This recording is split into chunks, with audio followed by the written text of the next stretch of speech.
extreme left, you see the Prime Minister. You see the Prime Minister surrounded by a huge group of commandos at the Adampur Forward Air Base. Now viewers, a good leader stands with his team. A good leader encourages them onto new heights and new endeavors. And that's what Prime Minister Modi did as he visited Adampur Air Force Base 2 days ago. Prime Minister Modi stood shoulder to shoulder with the heroes of India's finest military win in decades. He lauded them. He rallied them to a higher purpose. His exemplary leadership, his clear-cut goal setting, his not leaving any stone unturned in planning the strike on Pakistan, his immense faith in his commanders, his statesman-like restraint have all paid off. The world is hailing Prime Minister Modi for not just pausing viewers, a moment in time and pursuing a risky war against terror in defense of the national interest, but also for establishing a new military doctrine when waging a war against a nuclear power, as also for having the sense and statesmanship to opt for a peace. Listen in to these global reactions by some of the world's leading military scholars. There you see them, viewers. That's Tom Cooper, that's Michael Rubin and John Spencer. Each one of these individuals is today, viewers, hailing the Prime Minister. Now these endorsements by some of the world's most credible experts have totally demolished attempts by some to suggest that Prime Minister Modi's decision to accept Pakistan's peace offering was a sign of weakness. In fact, viewers, External Affairs Minister Dr. Shivshankar shot down this talk, this loose talk, with some hard talk, stating that the halt in military ops was conditional upon Pakistan's good behavior and cessation of terror activities and support to terror infrastructure on its soil, and that Operation Sindoor will continue through non-kinetic means. Viewers, listen in. We achieved, the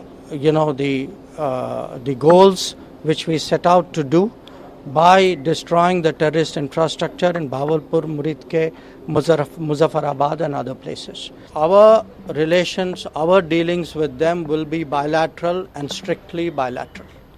That is a national consensus for many years, and there is absolutely no change in that consensus that dealings with Pakistan will be bilateral.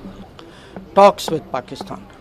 I think the Prime Minister made it very clear that the only talks with Pakistan will be on terror. The Indus Waters Treaty is held in abeyance and will be continued to be held in abeyance until cross-border terrorism by Pakistan is credibly and irrevocably stopped. Well, the messaging from Delhi has been so resolute that even Trump, who tried to snatch credit for the cessation of hostilities, has climbed down, clarifying, yes viewers, he's climbed down, clarifying he only helped and did not broker an Indo-Pak deal. Listen. On Saturday, my administration helped broker a full and immediate ceasefire, I think a permanent one, between India and Pakistan, ending a dangerous conflict of two nations with lots of nuclear weapons. I don't want to say I did, but I sure as hell helped settle the problem between Pakistan and India last week, which was getting more and more hostile. And all of a sudden you'll start seeing missiles of a different type.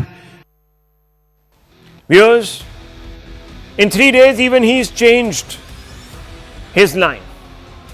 And with the world lauding Prime Minister Modi, India's military prowess and the clarity of its victory, one would have thought the opposition would also have commended the NDA's handling of the situation. Like Shashi Tharoor, for example, has done not once, not twice, but about 10 times to 10 different media outlets, including CNN News 18. So much so that an embarrassed Congress party has had to say, no, these are his personal views. They are not endorsed by our party, even though, viewers, Shashi Tharoor has been appointed by his party to be part of the standing committee in Parliament on External Affairs. So how they suddenly distance themselves from such an important voice, I can't understand. But viewers, unfortunately, what we've been seeing is that what the BJP has termed political peevishness, disguised as constructive criticism.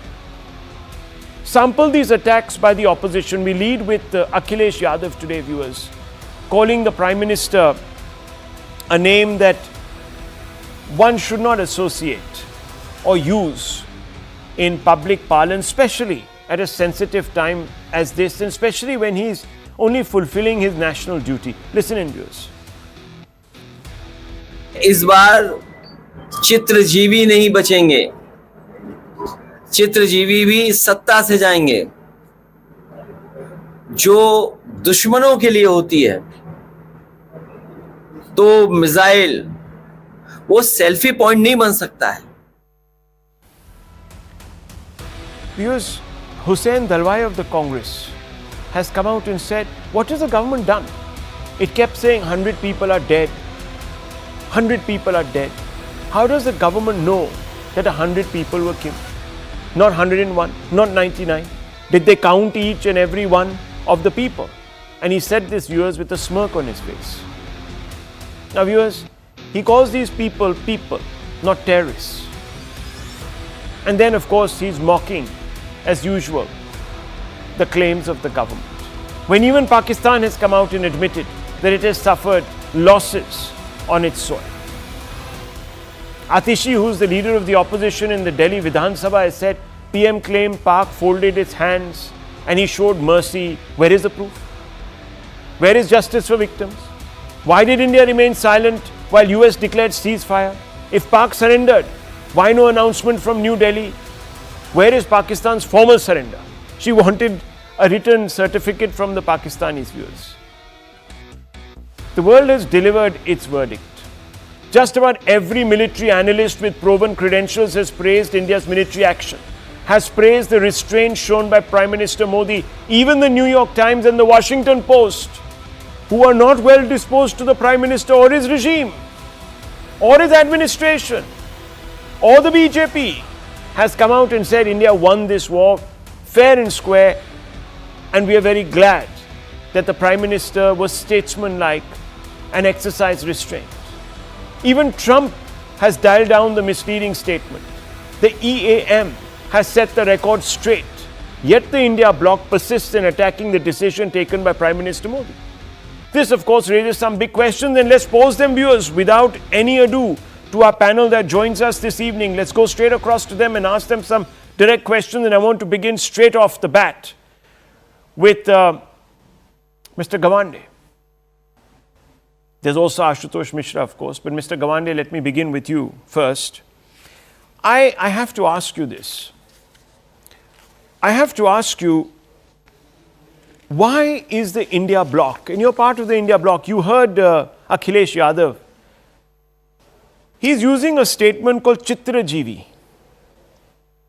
Now, tell me, if you were a leader of the country and the Indian Armed Forces had fought and won a famous battle, would you not like to go across and commend them? How does that become a photo op? You, I'm sure, run some organization, you probably lead some unit of the party. If you perform well, wouldn't you want to go to your team and say, job well done?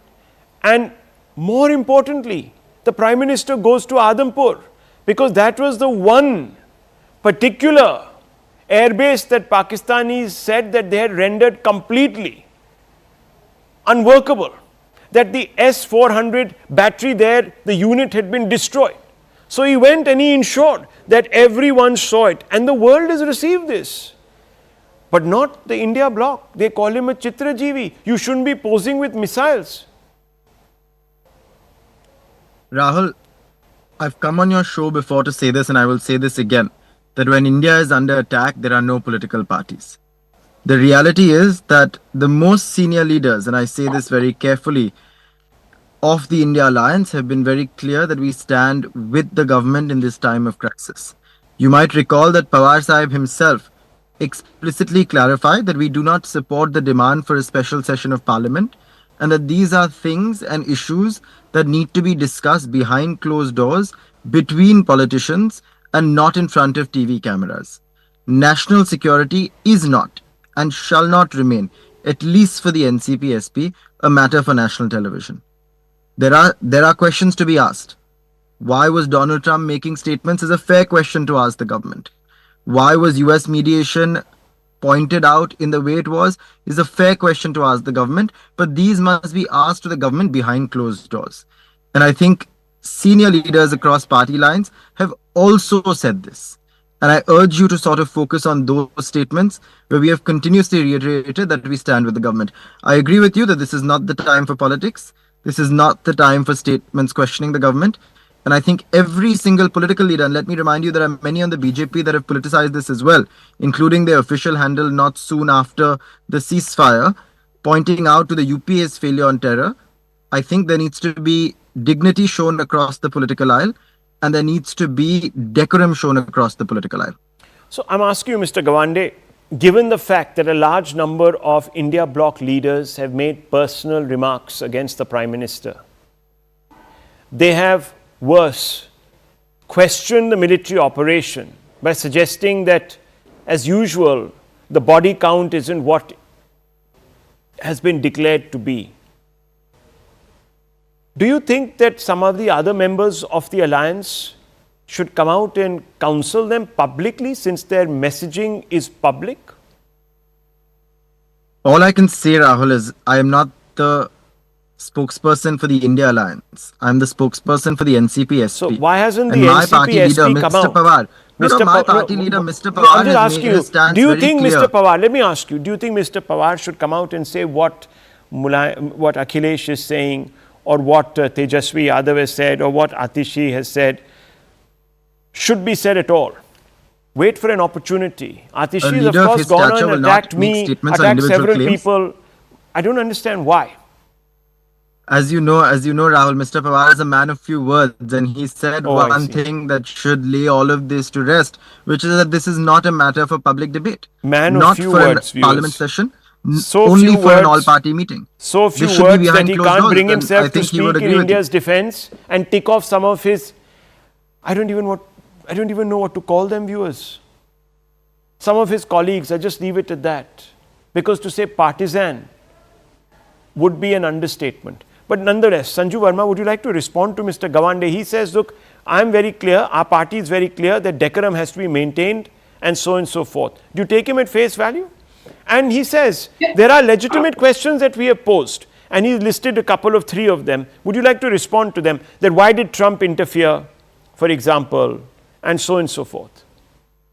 You know, Rahul, first and foremost, I think Sharad Pawar's categorical statement saying that he or his party is not in favor of a special session of the parliament, that is welcome. But having said that, let's be very clear about one thing. You have Sanjay Rahul, who actually made that irresponsible, reckless statement saying, जिनका surname Shah होता है, उन पर कभी भरोसा नहीं किया जाता, and the entire Indie bloc, इनके मुंह में दही जम गया. That is hypocrisy at its worst. Then look at these statements by Siddaramaiah, sitting Chief Minister of Karnataka, Robert Vadra, Damad Shri of the Congress Party, or B.K. Hariprasad, sitting MLC of Karnataka, or Vijay Wadettiwar, who was at one point LOP in the Maharashtra Assembly and is now a sitting MLA of the Congress in Maharashtra, or for that matter, Jammu Kashmir Congress President Tariq Hamid Karra, or for that matter, Mufti Mehbooba, the tallest leader by far in PDP, or for that matter, Hussain Dalwai of the Congress Party, or for that matter, Rashid Alvi of the Congress Party, or for that matter, Sanjay Singh of the Aam Aadmi Party. My simple point is, what is common to all these people, from a Rashid Alvi to a Siddaramaiah, to a Tariq Hamid Karra, to a Sanjay Singh? These people have chosen not to stand in solidarity with the government. These people have chosen to undermine the credibility of our armed forces. These people have chosen to actually toe the Pakistani line by saying, "अरे कैसे पता 100 लोग मर गए? क्या पता 91 लोग मरे हो? अरे कैसे पता कि Rafale jet was not shot down by the Pakistani? अरे आपको कैसे पता that Pakistan does not have a hypersonic missile? अरे आपको कैसे पता that BrahMos did the job that it is slated to have done? अरे आपको कैसे पता that the J-16 or F-17 that Pakistan used, those were shot down? अरे आपको कैसे पता that terror launch pads were struck down? आपको कैसे पता that 11 air bases were shattered? So the point is, when you do not ask the right questions, that is as good as towing the Pakistani line, given the special circumstances we find ourselves in. Okay. And Sharad Pawar is not a man of few words. From what I know of him, when he chooses to speak, he speaks firmly and emphatically. So my pointed question is, what stopped Sharad Pawar from calling out the bluff of a Sanjay Singh, from calling out the bluff of a Sanjay Rao, from calling out the bluff of a Siddaramaiah, from calling out the bluff of a Jairam Ramesh, a Pawan Khera and a Rahul Gandhi, who have left no stone unturned to actually completely undermine the narrative which is in India's favor. But ये लोग हैं कि इनको कुछ सही नजर ही नहीं आ रहा. They are so besotted So with let me what get- Pakistan could have done or should have done. Okay, so They are before not we- looking at what India has done. Okay, I think there is a point there that Sanju Verma is making, Ashutosh Mishra. But I want to bring in John Spencer, who is the world's leading urban warfare expert. And I want to go straight across to him and ask him a fundamental question tonight. There is a debate, and you're hearing elements of that debate. And this is in the aftermath of the operation that India conducted against Pakistan. And I'll get to the debate, but first your assessment of India's military prowess against Pakistan, and do you think that they achieved the ends that were set out by the Indian government, that is the army? Absolutely. And I think that they achieved multiple actual strategic goals, or what we call ends. But it's evolving. This is one time, sometimes within my work, it's hard for people to understand. And they also want to create a much larger goal than the government of India set. The first goal was, of course, respond immediately to a terrorist attack, and they did that. And then the other side gets a vote, and Pakistan military attacked India. So then the goal changes, and that's normal in war or in an operation as well. I think India, in a matter of 4 days, achieved multiple strategic goals and established a new doctrine, a new India policy, clearly articulated it for the entire world to know it. So let me ask you, if that is indeed the case, there are many here in this country who says that why didn't India go further? So I'm asking you, do you think India ended their military campaign prematurely? Absolutely not. But I've seen that debate. This is where, and I write about, unlimited goals in war and limited goals. This is not an unlimited war that was sparked by a massive attack, although the attack was horrible. This is the actual strategy of nation state responses to attack. And this is what India did in its clarity from the beginning, but even after being attacked by the Pakistan military, and how restrained but also decisive and demonstrate superior capability that it did in what sites they picked, that both were supportive of Pakistan's drone attack, but also the advanced capabilities, the radars and other sites they hit, demonstrating that they can hit any spot they want in Pakistan at will, and then said, but we're willing to, we have achieved our goal, as in the deterrence, the demonstration of capability, the political will to do what's necessary if the other side wants to continue escalating.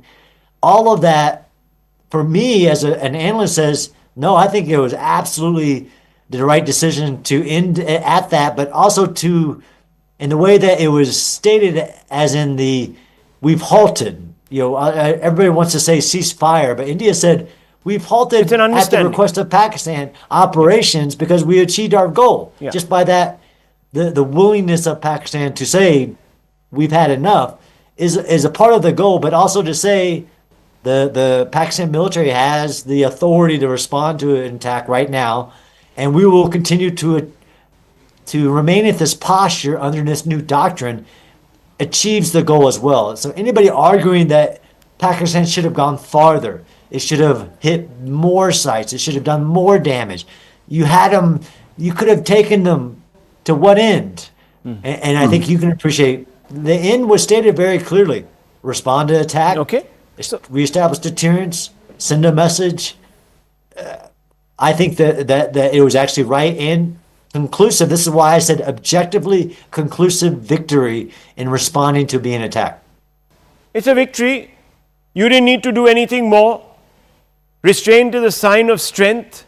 Ashutosh Mishra, what's the problem? I don't understand. What is this special session that you want? Tushar Gupta also here with us. Ashutosh Mishra, make your point. I don't understand this. Unless, of course, you are out there to play politics, to, at some level or the other, trivialize the PM's visit, for example, to Adampur, where he's commending the Indian Air Forces because you are so scared that the optics will influence large swath of India and make them feel much more reassured of the Prime Minister and his position.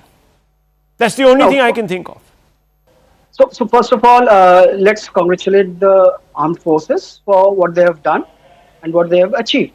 And if you see during a press conference, when the air chief was asked about the body count, unlike the politicians who want to claim how many bodies were, how many people were killed, he very rightly said our goal was to bring down the bodies, not count them. That's not our job. And that's what any army man would do. The problem here is that what the ecosystem, BJP ecosystem is confusing is between Deshbhakt and Andhbhakt. A nationalist and a Modi Bhakt.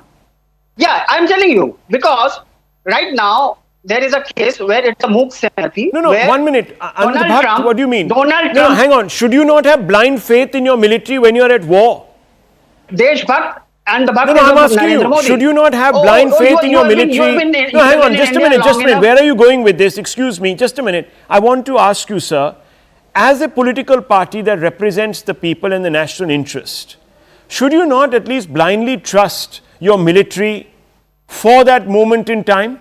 I'm not talking about after, I'm not talking about before, I'm talking about that moment in time, because you don't know the operational, the parameters. You have no idea. You have to go by their best judgment. You can always look later on. You can have a commission. We had a Kargil committee inquiry that was instituted after a war. We had the Henderson Brooks report on the 62 fiasco. So we've had other inquiry committees. I'm asking you, Ashutosh Mishra, is it a problem to have andh faith in your military at the time when we are at war? Rahul, you have very cleverly tried to divert. You have been in India and How are you? These are your words, not mine. Because I'm telling you, let me complete and I will expose you.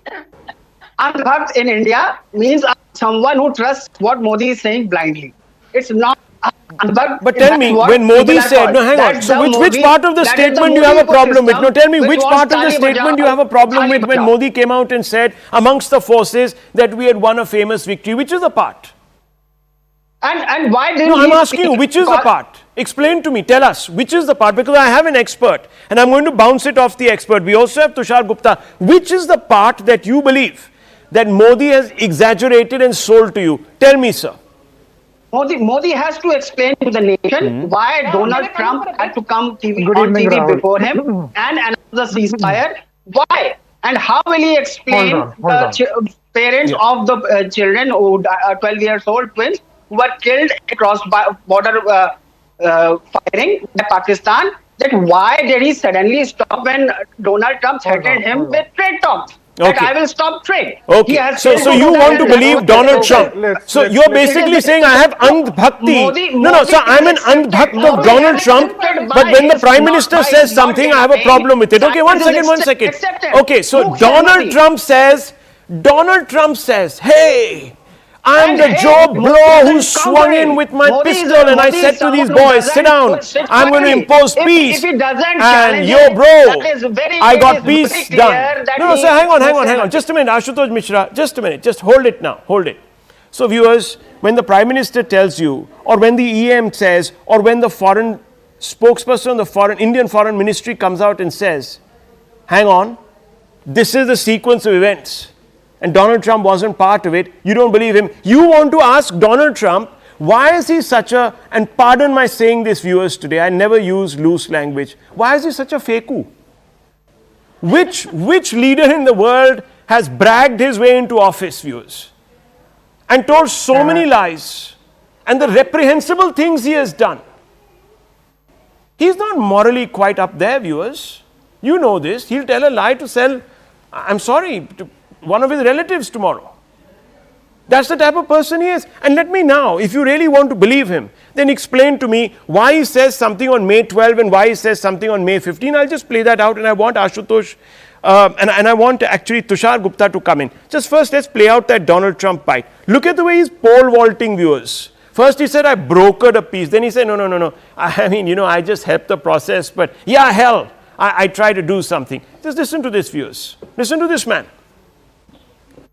On Saturday, my administration helped broker a full and immediate ceasefire, I think a permanent one, between India and Pakistan, ending a dangerous conflict of two nations with lots of nuclear weapons.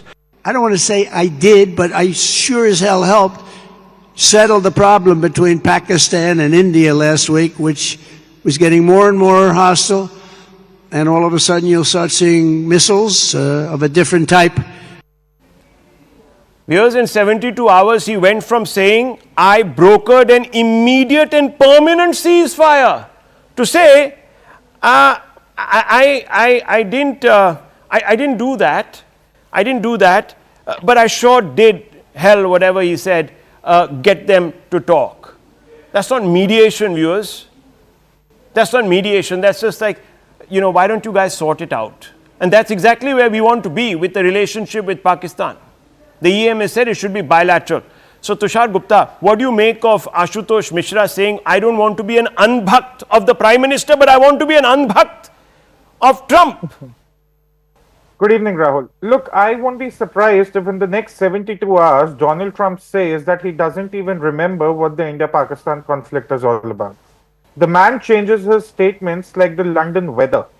Now, let's come to the people on the opposition. Rahul, on your show, since day one, I have maintained that there is no political bipartisanship in India when it comes to issue of Pakistan.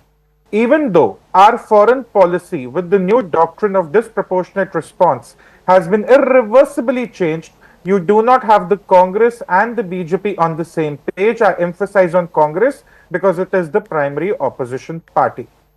People in their hatred for the Prime Minister have attained that level of derangedness where they are not even willing to acknowledge the feat of the Indian armed forces. And I repeat here, Rahul, on your show, we have hit Pakistan from Skardu in the north to Karachi in the south, across the length of that sorry terrorist nation.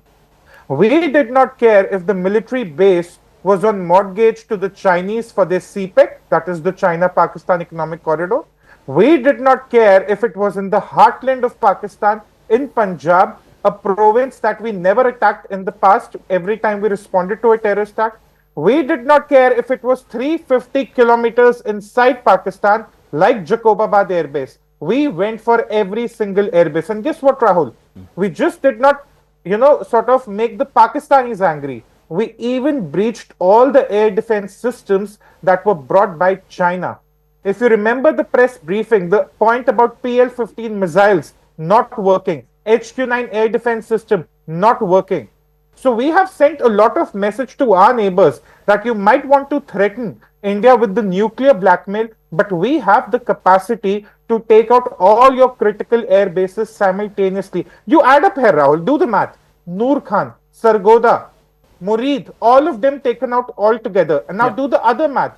We are telling the Chinese, your air defense system doesn't work. And while our indigenous air defense system, Akash, I'm not even getting to the S-400. Our Akash defense system works perfectly well. So, the opposition is unable to digest the magnitude of the win that we have attained against Pakistan in the time we have and with the hardware we have.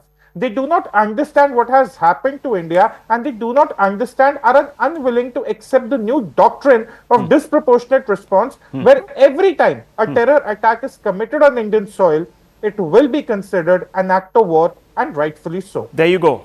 Now, I want to just I'll come back to the two political spokespeople. Just one second. I just want to bring in John Spencer. It's an important question. Sanju Verma, you might even appreciate it. I had interviewed John Spencer earlier today. And viewers, I took out 3 questions that I had asked him. And I'm linking those back because I've heard some of the opposition leaders. Now, John Spencer, like I asked you this morning, what would you say to those people who say the Prime Minister, if he had to come to this understanding with Pakistan, should have first made them sign on a dotted line, like on a paper or something? Atishi Marlena said that, to say, look, we are surrendering. What would you say to that lobby? Again, it's putting a solution out of context to the situation at hand. This wasn't, it was a terrorist attack. It was a Pakistan military attack, but the requirements after that aren't that maximalist part of signing some, surrender. That's not where we were at in this operation. It wasn't what the goals of the operation. It wasn't the how it unfolded in action reaction. So I think that's just a wishful, fictional, irrational line of thought. Fictional, irrational, wishful. Wishful, fictional, irrational. Yes, Sanju Verma, quick one. And then I want to bring in Ashutosh Mishra once again. The Andhbhakt amongst us, the Trump Andhbhakt. Yes. Ashutosh Mishra has kicked off a nice debate on that Deshbhakt versus Andhbhakt analogy. I would just like to tell him and for the larger audience that watches your very popular show, Rahul, मैं देशभक्त हूँ, इसलिए मैं मोदी भक्त हूँ. मैं देशभक्त हूँ, इसलिए मैं अंधभक्त भी हूँ. So देशभक्त is equal to अंधभक्त is equal to Modi भक्त. There is no difference there. Now let's come to the more serious part of the debate. I think one thing which nobody seems to be mentioning is this. Between 1948, Rahul, and 1964, in those 16 years, there were 23 UN resolutions against India on Kashmir. The Organization of Islamic Countries was set up in 1969 and beat 1962, 1965, 1971, even 1999. The OIC, which consists of 57 Islamic nations, never stood in solidarity with India and actually condemned India. Okay. Tell me today, has the United Nations passed a single resolution against the Modi government? No. Has the OIC, which consists of 57 Islamic nations, passed a single resolution against the Modi government? The answer is no. And let me tell you one very important thing. For everybody who's saying, अरे हमने क्यों किसी और देश को जाकर कहा कि ceasefire करवाओ? Let's not forget, in 1965, Indira Gandhi went to the Soviet Union, which brokered the Tashkent summit. Let's not forget that. Let's also not forget, your viewers need to know, after the 1971 war, this is there in the public domain, for over a year the United Nations refused to recognize Bangladesh. Indira Gandhi went begging with a begging bowl to the United Nations and to the Soviet Union, asking the Soviet Union to veto the United Nations, which had condemned the Bangladesh Liberation War. तो ये कहना कि कोई भारत का नेता कभी गया ही नहीं बाहर to internationalize, that's a whole lot of hogwash. But the Modi government has very categorically said, from Shivshankar to Rajnath Singh to the DGMO, that Kashmir is a bilateral issue. Okay, Mr. Gawande is raising his hand. An issue where anybody else needs to intervene, fair and square. Okay, Mr. Gawande is raising his hand. Mr. Gawande, one of the leaders of your India bloc is a man called Shashi Tharoor. You probably heard of him. Do you respect his judgment? I do. Okay, you do. So he said that someone helping bring two people to speak to each other, doesn't constitute what we normally describe as a formal mediation. If that is the case, what is all this brouhaha about? Is Tharoor wrong?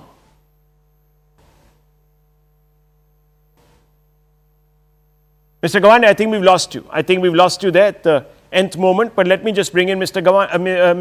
Mishra. Mr. Mishra, even Mr. Tharoor has said there has been no mediation. So what are you talking about? What is this Trump chatter about? He shot it down. So Tharoor has said in his words what exactly I was saying. That What? No, you are not saying that. You are saying I don't trust my Prime Minister. He's trusted the Prime Minister. He has said that there was a third person involved who helped you. No, And who I'm was the sorry. third This is person? not what you said. You have said it's a mediation. A mediation. No, Why did Trump call? No, hang on. These were your try words. to cover Why this did up. Trump Now pick up the phone? No, 1 second. Why did Trump pick up the phone? Why did Trump first declare that he had brokered the peace? I mean, Rahul, and you believe Trump? Yes, very quickly. Very quickly. The thing is that it was Modi who had to deny No, this. please, come on. Modi is the guy. Mr. Modi, Yeah. You have already accepted. I need to move on. Tushar Gupta, very quickly. Yes, Tushar Gupta, very quickly. I need to move on. There's a very important debate that we have to get to. Yes. Yes. Yeah. Rahul, let's clear one thing. Yeah. US cannot pressure India into any foreign policy Absolutely. decision based It on has trade. already done that. These Okay, there you go. Again, there's already done that. I've just played out the soundbite where he says, I just helped two people talk, two people who were firing missiles at each other. Okay, listen. These guys have disowned their own. They've bought into the theory of someone who is not their own. Viewers, they're all over the place, and I'll prove it to you tonight because we're going to go to the next story. Now, let me begin by telling you, viewers, there is a locality called Sisli in Istanbul. It is supposed to be a very upmarket place. I don't know about it. I've never been, never even transited through the city or overflown it. But why am I talking about it? Because the Congress party has an office there. Yes, in a country that supports Pakistan blindly, the Congress party has set up an office. It opened it in 2019. What for, viewers? To raise money? I don't know. To win influence from a nation that is hostile to India? I don't know. Is this the reason why when the Congress was asked to take a position on the boycott Turkey citizen movement peaking here in India, it was seen doing the unthinkable? Look to the right of your screen, viewers. They were passing the microphone, shunning a response. I don't know if we have the NAT up on these pictures. Do we have the NAT on these pictures? Let's try to get the NAT because it's very funny. A question is posed to these two gents. They're very articulate, viewers. Extremely forthcoming. Words spill out of their mouth at the drop of a hat. They are not known for being the silent types. They're loquacious in the extreme. But just look at the picture. The question was, can you talk a little bit about this Turkey thing? And they say, aap bolo, main bolu, aapne nahi, aap bolo. Look at them, viewers. The answer should have been pretty straight. In fact, they should have been eager to grab the mic and play the patriot. Score a few brownie points with billions of Indians who want today to punish Turkey. The answer should have been pretty straight. Especially when just about every patriot in this country is demanding punitive action of some sort against Turkey. Something that the NDA has begun, viewers. The government has revoked clearance for Chalebi airport services. The Chalebi airport services operate in 9 big Indian airports, including Delhi and Mumbai. The NDA is not alone. Its resolve is powered by the citizens' outrage. JNU also has, viewers, announced a suspension of MOU with Turkey's IAEA University, citing national security. Travel operators report 60% decrease in bookings, 250% surge in cancellations. And let me tell you, viewers, JNU is not some exception. There is MAMC, the Maulana Azad Medical College. There are several other big universities and colleges that have said, thank you very much, we don't want what alliances we have pursued with Turkish universities. Cox and Kings has announced temporary pause on travel offerings to Turkey. Indian Cine Workers Association has declared a complete boycott of film shoots and collaborations. There are others who are pressing for removing Turkish serials from any Netflix that is available in India or any OTT platform. Multiple trader groups have imposed a boycott of Turkish products from marble to apples. But despite the outrage, the Congress is passing the buck. I don't know if you've been able to get that soundbite, but it's hilarious, viewers. These two gentlemen, do we have it, Director Saab? Do we have that? Can you hear me, Director Saab? Do we have it? No, we're trying to get it, viewers. I'm sorry that we didn't get it. I'm trying to get it for you. But later on, suddenly realizing how foolish they are looking, Pawan Khera, much after, puts out a tweet saying, PM Modi and External Affairs Minister Shivshankar should clarify if the government has snapped all diplomatic and trade ties with Turkey and shut their embassy in India. Decision whether to have a relationship with any other country has to be taken by government and not opposition. MEA must clarify. Viewers, okay, the one way of putting the pressure back on the government is to shut your own office. But no, viewers, instead of taking that question, this is the drama that was unfolding. Let's play this out. You'll find it hilarious. Thank you. Sir Turkey boycott Turkey के boycott पे sir क्या Congress party इसका समर्थन करते हैं ये ship में? इस पर भी हम शीघ्र आपसे जरूर मुखातिब sir thank you sir Turkey boycott Turkey के बाइकाट पे sir Hilarious, viewers can't understand why it is so hard for the Congress to call out Turkey. In case it chooses to ignore the provocations, here are at least 7 reasons why it should end its ambiguity. Erdogan has repeatedly raised the Kashmir issue at international fora, notably the UNGA.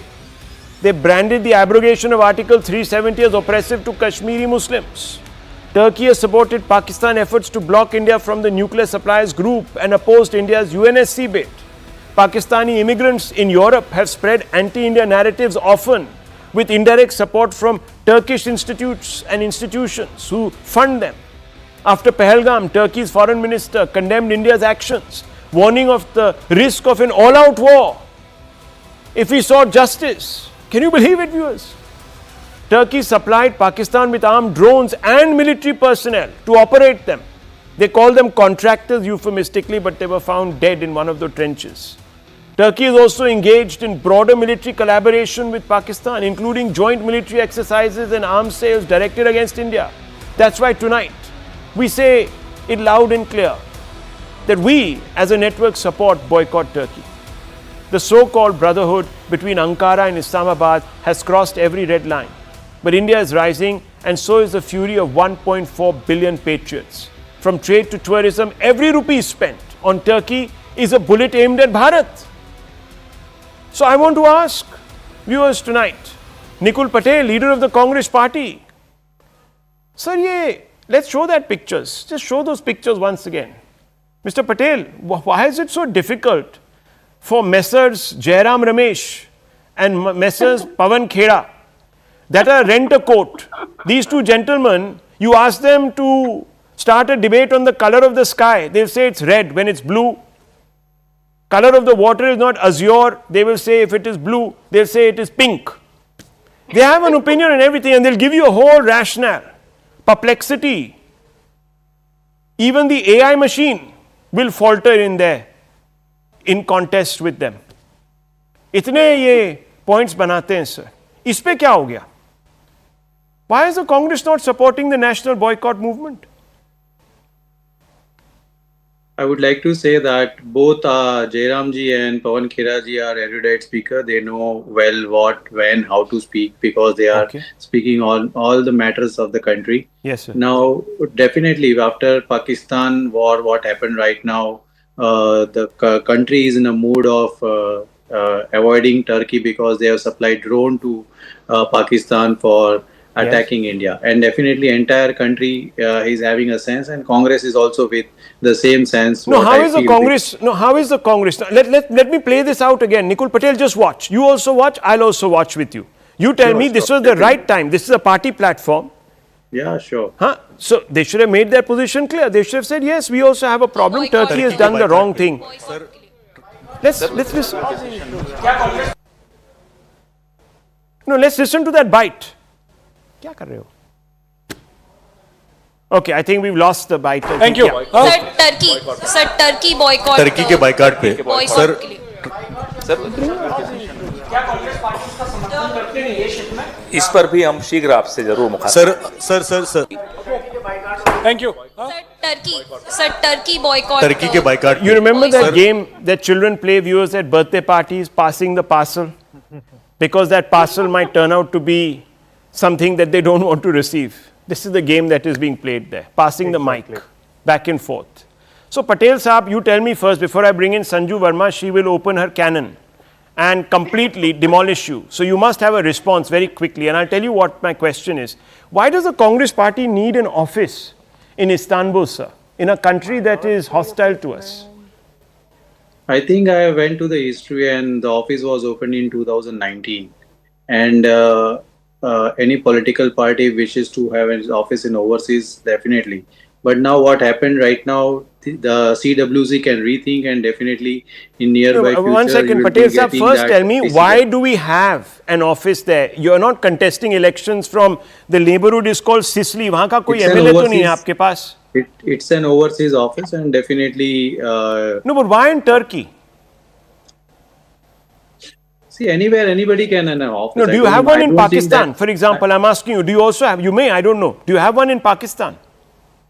I will take out the list and make it you clear about it. I hope there is not one in Pakistan. We have an overseas. वहाँ से भी चंदा collect करना तो बहुत problematic हो जाएगा. We have an overseas branch that will be taking care of all the international affairs that you might be knowing, and our leaders are visiting all the countries. उससे हुआ तो हुआ. क्या problem है तुम्हें?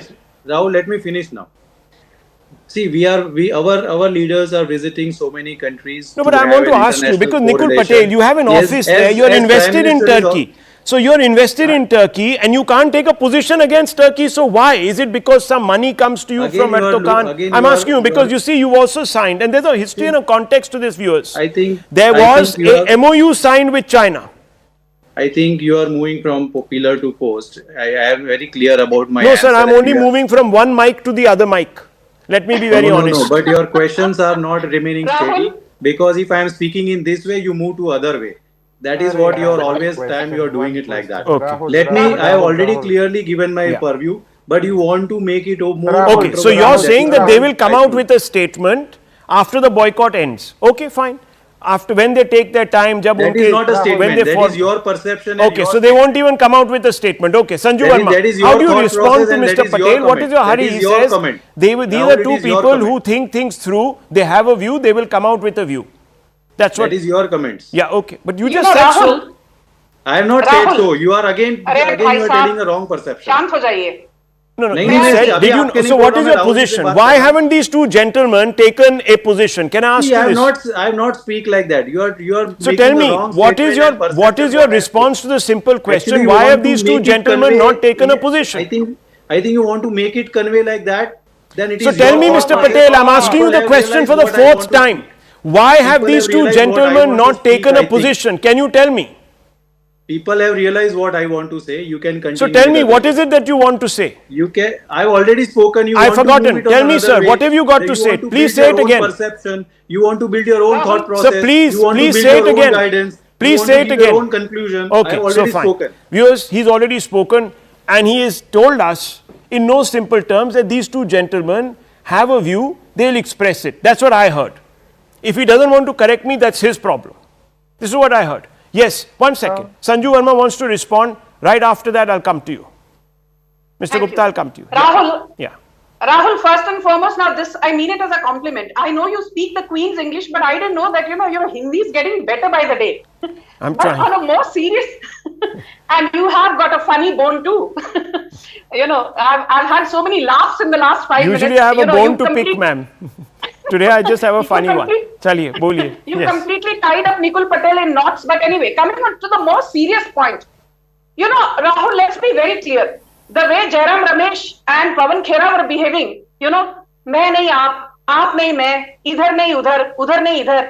वो हिंदी में कहावत है, नाच न जाने आंगन टेढ़ा. और एक कहावत है, काला अक्षर भैंस बराबर. So these two gentlemen who are supposedly heading the communication of the world's largest, party at one point, the grand old party, which obviously now has become debilitated and diminished in stature. इनको ये जानना जरूरी है. When it comes to Turkey, Rahul, वो कहावत है नाखून काटने के लिए नेल कटर की जरूरत होती है, तलवार की नहीं. You need to understand that we don't need to at this stage give a disproportionate response because very quickly, our annual exports to Turkey are $5.2 billion, which is less than 1.5% of our total merchandise exports of $437 billion. Now listen to this. Our imports from Turkey are only $2.84 billion, which is 0.5% of our overall imports of $720 billion. And very quickly, 10 seconds. Our GDP is $4.34 trillion. Turkey's is $1.1 trillion. We are more than 3 times bigger. Our forex reserves are $688 billion. Turkey's is $83 billion. Our forex reserves are 8.28 times bigger than Turkey. Sure. And our annual exports, merchandise and services are $821 billion. Turkey's is $262 billion. Wahan par bhi, we are 3.5 times bigger than them. So the limited point is this. We need to choose the timing of our response, whether it will be proportionate, whether it will be disproportionate. And I will end by very quickly just quoting what the DGMO said when he was asked about Pakistan using the Turkish Songar drones and how they had been decapitated by our armed forces. This is what the DGMO said. I'll leave your audience with this. Our integrated air defense systems stood like a wall, and they, meaning Pakistan, could not breach it.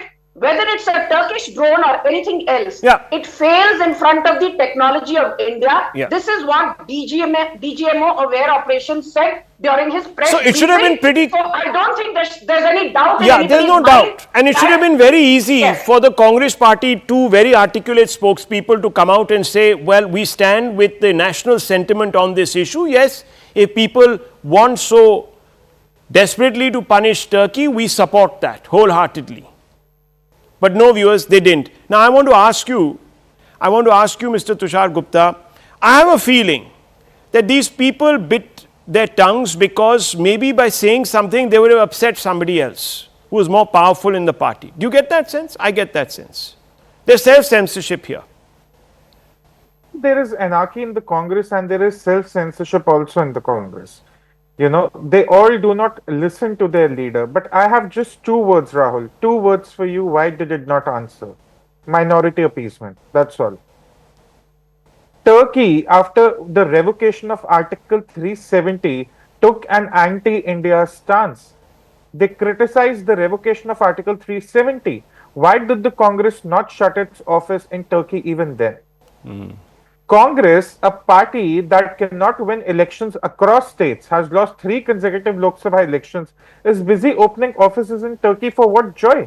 What kind of bilateral relationship they want to strengthen? It all boils down to, Rahul, minority appeasement. That is all. And that's a good point, because if the Congress opened its office there to have some influence, let's say, over the leadership, then why didn't they dissuade the leadership from supplying armaments to Pakistan or support Pakistan? You know, the statement that has come out, viewers, from Turkey on this was part of the OIC, where they, and of course independently also, where they say that they unstintingly support Pakistan. Can you believe it, viewers? So I want to ask you, Ashutosh Mishra Saab, should the Congress party therefore have come out and said unequivocally that yes, we are aligned with the national sentiment, instead of doing this? So, 2 things I want to point out. First of all, you have been telling viewers about how anti-India Turkey has been. And it has taken a tweet from Amit Malviya mocking Congress for the Civil Aviation Ministry to withdraw security clearance to Turkish firms, as you yourself just reported. And the more interesting thing here is they talk about boycott Turkey, boycott Azerbaijan. Why are they not talking about boycott China? Is it because Narendra Modi gave China a clean sheet during Galwan invasion? Or is it because there is business interest of certain people close to BJP in China? We remember how some Chinese technicians related with solar power were allowed to come in. How Modi gave business to Chinese firms. Quick response from you, Sanju Verma. Why not extend this to China, he says? You know, let's be very clear about one thing. India is the only country which forced China post Galwan to voluntarily disengage. Don't forget, Rahul, we've had a zillion debates on this. China shares territorial borders with at least 15 countries, but has disputes with 22 nations. Never in the history of foreign policy has China ever voluntarily disengaged जो हमने उनको force किया करने के लिए. And let me be very clear, when we disbanded, including TikTok, more than 4 dozen Chinese apps, आप लोगों ने क्या कहा? Free speech को disband करने की क्या जरूरत है? Today our trade deficit, let me come to the trade deficit bit. Our trade deficit with China on an average has been between 73 billion to 100 billion dollars, which is not important. What is important is the terms of trade. Okay. The terms of trade are to India's advantage. Well, one quick point coming from, before I wrap out, Mr. Gupta, yes, quick one to that. Rahul, in the morning, a lot of people were mocking the Indian government and a lot of Indians that you want to boycott Turkey, you want to boycott Azerbaijan, but you cannot do anything about China. Why do these people forget that it was the same government that denied Huawei access to a 5G market? That was the biggest move. Nowhere any country has been able to rule out Huawei from its 5G. That is true. And its 5G infrastructure. India has done it. And there are many approvals that are pending for clearances of Chinese business enterprises setting up here, because we also passed a sanction there. There are several sanctions that have been actually imposed on China, viewers. Unfortunately, we haven't decoupled so much from China. And that is a real problem.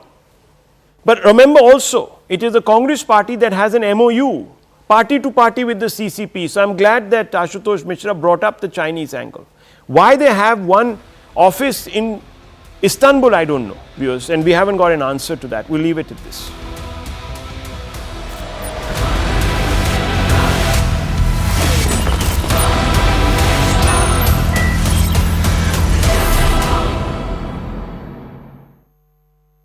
Presented by... This is News 18 Network.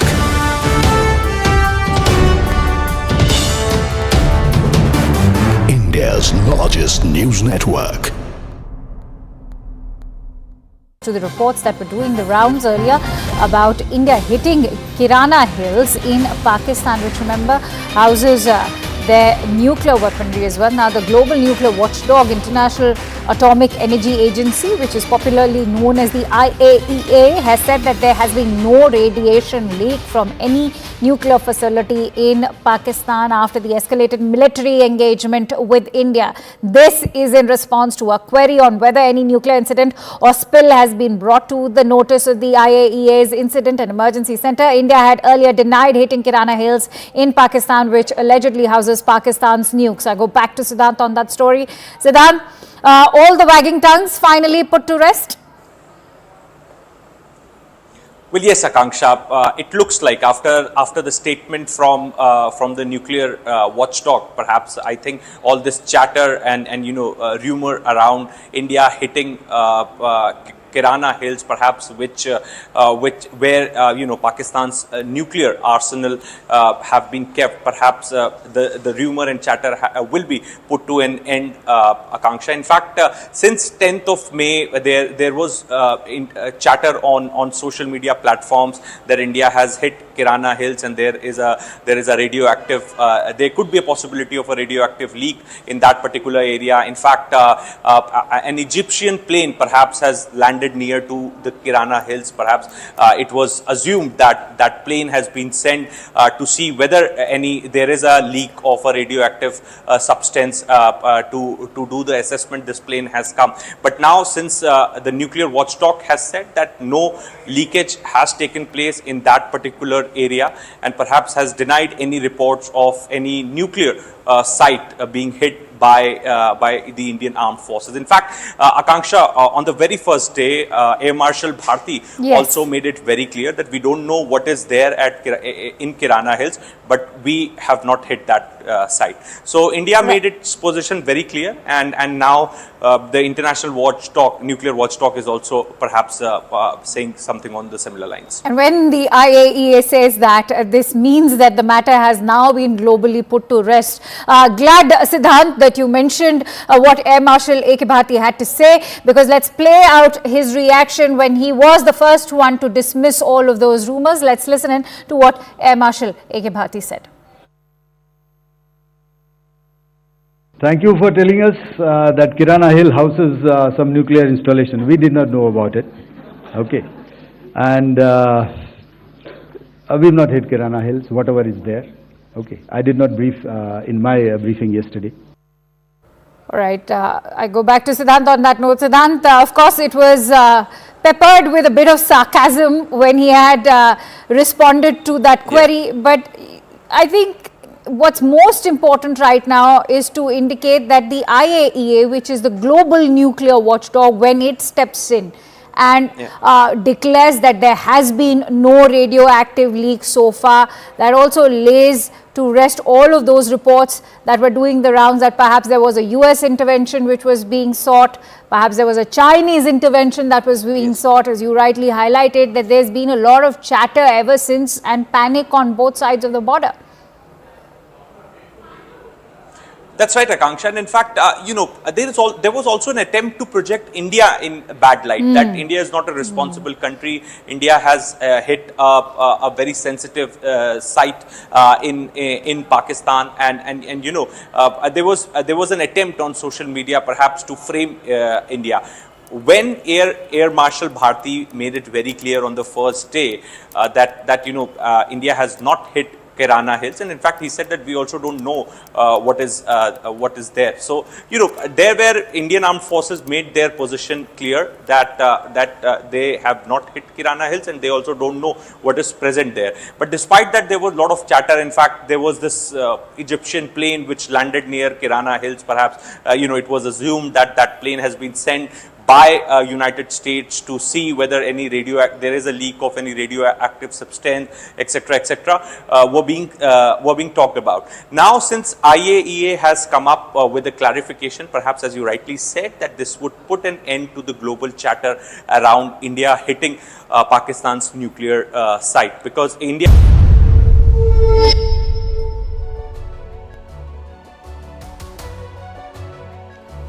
Hello, Namaskar. This is First Post and you're watching Vantage with me, Palki Sharma.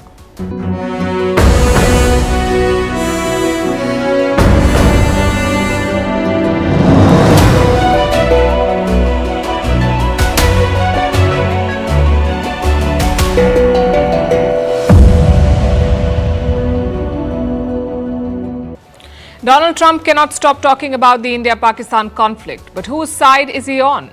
A new report exposes his links with Pakistan. Trump's family signed a deal with Pakistan after the Pahalgam attack. We'll tell you what it's about and what it means for India. Meanwhile, Pakistan is striking on multiple fronts. A new report in India's Supreme Court shows how they're using drugs to cripple India. Broke Pakistan is compensating terrorist Masood Azhar after the Indian military killed his family in Operation Sindoor. The IMF should watch this report and see where their money is going. India tells the United Nations to supervise Pakistani nukes, but can they do it? Why is Turkish President Erdogan backing Pakistan? How India is looking for the Pahalgam attackers. 3 Jaish terrorists were killed today. How China has sent a spy ship to snoop on India's Operation Sindoor. What is the Republic of Balochistan? The movement that is gathering steam as Pakistan's biggest province revolts. The highlights of Donald Trump's visit to Qatar with a grand welcome and jet deals. And an update on the Ukraine-Russia talks in Turkey. All this and more coming up. The headlines first. Estonia accuses Russia of posing a serious threat to NATO after a Russian fighter jet violated the Baltic countries' airspace. Since the Ukraine war began in 2022, Estonia has been a staunch ally of Kiev. Tallinn has also boosted its maritime security following attacks on vital infrastructure on the Baltic seafloor. Israeli strikes and shelling kill over 100 people in Gaza. Earlier this month, the Netanyahu government approved plans to expand its offensive in Gaza. Since March, Israel has blocked all aid from reaching the war-torn strip. In the West Bank, Israeli troops killed 5 Palestinians during raids. Israel claims that these raids targeted hideouts of terrorists. The UK wants to set up return hubs for failed asylum seekers. London is in talks with different countries about it. Prime Minister Keir Starmer is under pressure to bring down immigration. Last July, he abandoned a Conservative Party scheme to deport undocumented migrants to Rwanda. South African President Cyril Ramaphosa to meet Donald Trump next week. The two leaders will hold talks in Washington amid strained ties. Just days ago, the US resettled a group of white South Africans who Trump claims have been persecuted by Pretoria. Ramaphosa has denied the accusation. And New Zealand set to suspend Maori lawmakers over a Haka protest. In November, a Maori Party MP derailed Parliament and ripped a copy of a contentious race bill into half while performing a traditional chant. She was joined by her party leaders. New Zealand's Parliament will vote on suspending these lawmakers next week.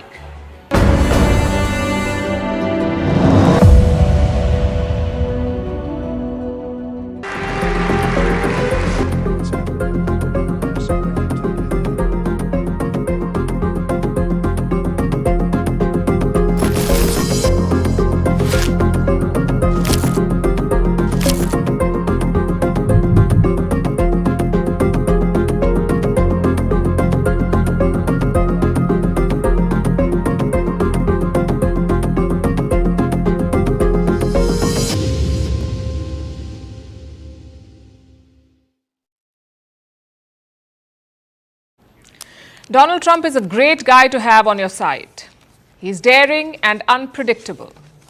But if he plays for the rival team, then he can be a nightmare to deal with. Right now, many Indians would agree with that. They're wondering, is US President Trump on Team Pakistan? Take a look at the latest hint. Pakistan has struck a deal. And this is the government of Pakistan. They have struck a deal with a firm called World Liberty Financial. World Liberty Financial, that's a company. It's basically a cryptocurrency deal. The goal is to turn Pakistan into a South Asian crypto hub.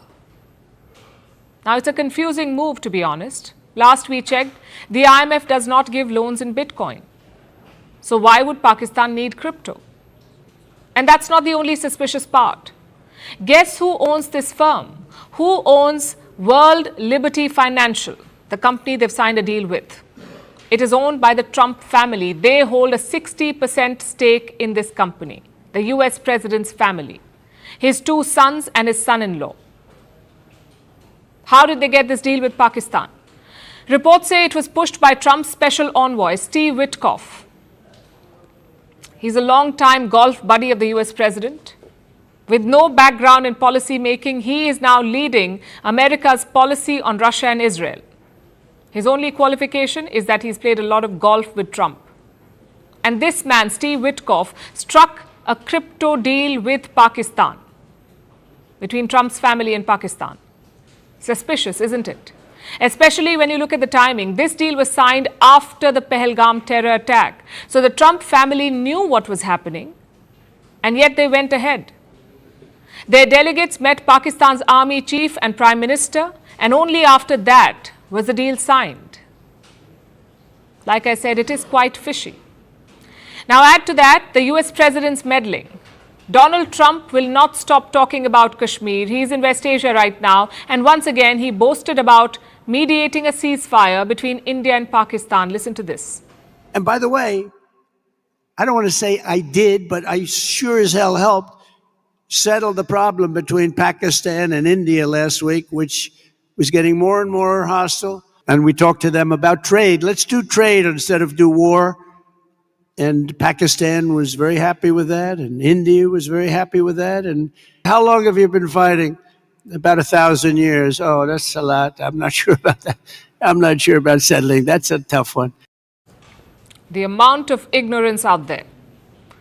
Like we've said before, the Kashmir issue is not thousands of years old. It dates back to 1947. Also, what's this obsession with trade? Kashmir is a deeply emotional issue for India and Pakistan. You think they would settle it over trade? Pakistan may need the money, but India is under no such pressure. Today, Foreign Minister S. Shivshankar made India's position clear. All dealings with Pakistan will be bilateral. Our relations, our dealings with them will be bilateral and strictly bilateral. That is a national consensus for many years, and there is absolutely no change in that consensus that dealings with Pakistan will be bilateral. That's a polite way of saying stay away. But knowing Trump, he won't. He is known for making such wild unilateral claims. Take trade, for example. Trump says India is offering zero tariffs to America, basically no tariffs on US imports. Just one problem though, India has not announced any such move or offer. Again, the clarification came from Minister Shivshankar. Any trade deal has to be mutually beneficial. Any trade deal has to work for both the countries. And I think that would be our expectation from the trade deal. And until that is done, I think any judgment on it would be premature. India says any judgment would be premature, but that is not stopping Trump. He is also threatening companies against making in India, companies like Apple. Apple was thinking about setting up factories in India. Trump's tariffs made China unsustainable, so Apple thought, why not make in India? But US President Donald Trump says he will not allow it. I had a little problem with Tim Cook yesterday. I said to him, Tim, you're my friend. I treated you very good. You're coming in with $500 billion, but now I hear you're building all over India. I don't want you building in India. You can build in India if you want to take care of India, because India is one of the highest tariff nations in the world. It's very hard to sell into India. In baseball, there are 3 strikes. Trump has used them up in just 1 week. First, he claimed credit for ending the fighting between India and Pakistan. Then he unilaterally claimed zero tariffs from India. Then he warned Apple against making in India. And now we get news of his family striking a deal with Pakistan, which brings me back to my original question. Whose side is Donald Trump on? Personally, we know he's on the side of money. Look at his dealings in West Asia. Trump is taking a $400 million plane from Qatar. He's calling it a personal gift, but let's be honest, it is a bribe. And this Pakistani crypto deal is not very different. Many experts in Pakistan say it doesn't make sense at all. Let me quote from an article in the Dawn newspaper. This is what it says. Pakistan's rapid embrace of digital currencies appears to be a leap before looking. It appears to be driven by a desire to mirror the success stories of other emerging markets rather than by a clear-eyed assessment of its own regulatory readiness. They're saying Pakistan is not ready for this. So Pakistan is in a sudden hurry to embrace crypto even though it's not ready. And they have entrusted the Trumps to do it. But that alone does not explain the American policy. They have long-standing ties with Pakistan, the Americans, ties that date back to the Cold War. Even today, Pakistan is a major non-NATO ally of the United States. There's a cozy relationship between Pakistan's generals and America's deep state. And indications are that that won't change. So it's up to India to respond. Should India rethink its ties with the US? Well, not necessarily. For starters, India is not looking for an alliance with Washington. India is looking for a mutually beneficial relationship. Sort of like no strings attached. Secondly, we must contextualize America's position.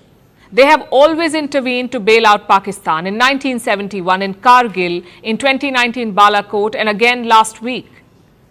The only difference? India-US ties have improved significantly since then. So politicians and the public had higher expectations from the US. The truth is, we shouldn't have.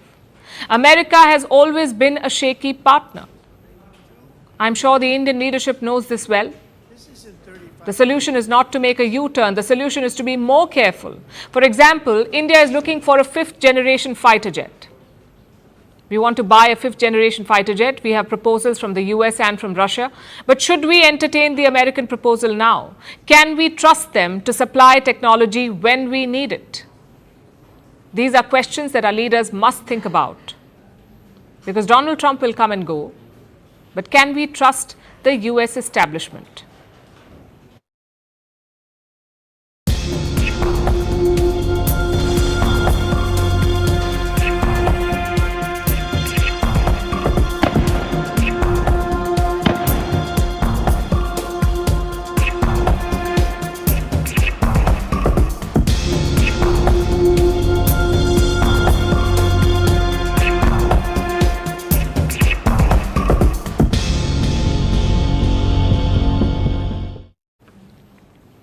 Trump is making the same mistake as his predecessors. He's ignoring Pakistan's terrorism for perceived strategic gains.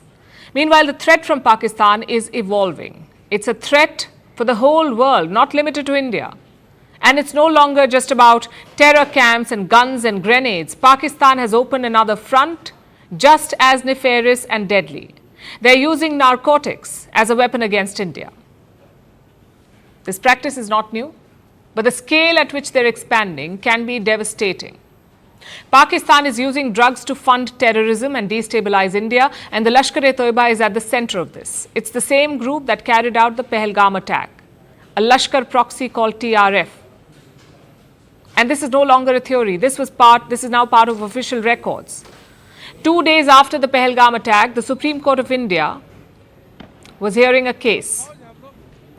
The court was reviewing a report filed by India's top terror investigation agency. It's called the NIA, the National Investigation Agency.